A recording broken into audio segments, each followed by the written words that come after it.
This is a JP drain. If you have surgery like a tummy tuck or a breast reduction or an explant, you'll have one of these or two after surgery. These drains have a little bulb on the bottom and a long plastic straw. The plastic straw is connected to your body. The drain has a little safety pin, and we can pin it up to either a bra or underwear, wherever it feels most comfortable. When we send you home with these, you do have to kind of take care of them, and you have to keep track of how much drainage comes out of them. So I'm going to teach you how to do that today. To empty or keep track of the drainage, we're going to use these little numbers on the side of the bulb that tell us how much fluid is in the bulb. In order to measure the fluid, you'll pop this little top off. You'll measure the amount of fluid in the drain, pour this into a Dixie cup, and pour it out in the sink or toilet. In order to re-engage the drain, we will squeeze the bulb, put the cap back on, and if the drain is working, it will look squished and flat.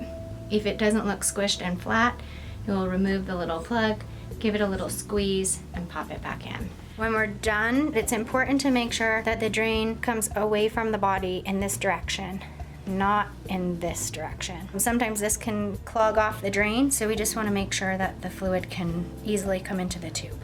What we like is for there to be less than 30 cc's in this drain over a 24-hour period. Some people have the drains for maybe 2 or 3 days. Some people have them for a week or more. Just depends on how much fluid your body makes. So you'll keep track of these, and we'll look at the sheet when you come into the office for your follow-up visits. One thing that we do want you to do during the day, just one time a day, is to strip the drain. What we'll do is use a clean pen and clean hands, hold the tube close to the spot where it comes out of the body, pinch with the pen and your thumb, and then we're gonna pull down in this direction. We're gonna squeegee all the fluid out of the tube and down into the bulb.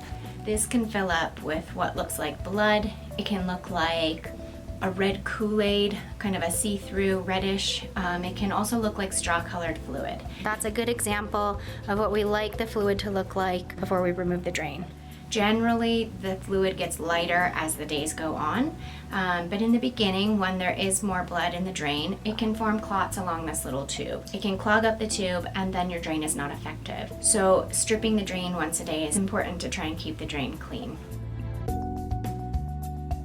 Other things to think about with the drain. Where the drain comes out of the skin, sometimes that area can get a little scab on it, sometimes it can feel a little bit sore. If you can see that area, you can put a little bit of ointment on that spot. Neosporin, bacitracin, triple antibiotic.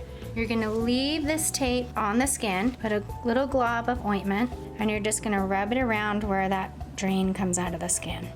Then you'll take a little gauze pad with a little slit in the middle, and you're gonna slide it around this tube to create a little bit of padding. It helps to keep it more comfortable, and it keeps the drain from pushing into the skin.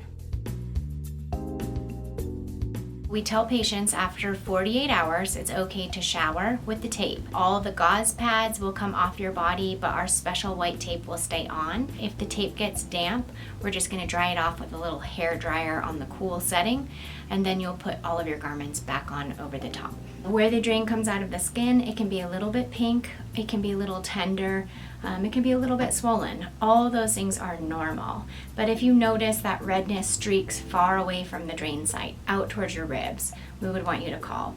If you notice that one breast swells up to maybe 2 times the size of the other, and it becomes very painful, all of a sudden 10 out of 10 pain on one side, then we would want you to call us.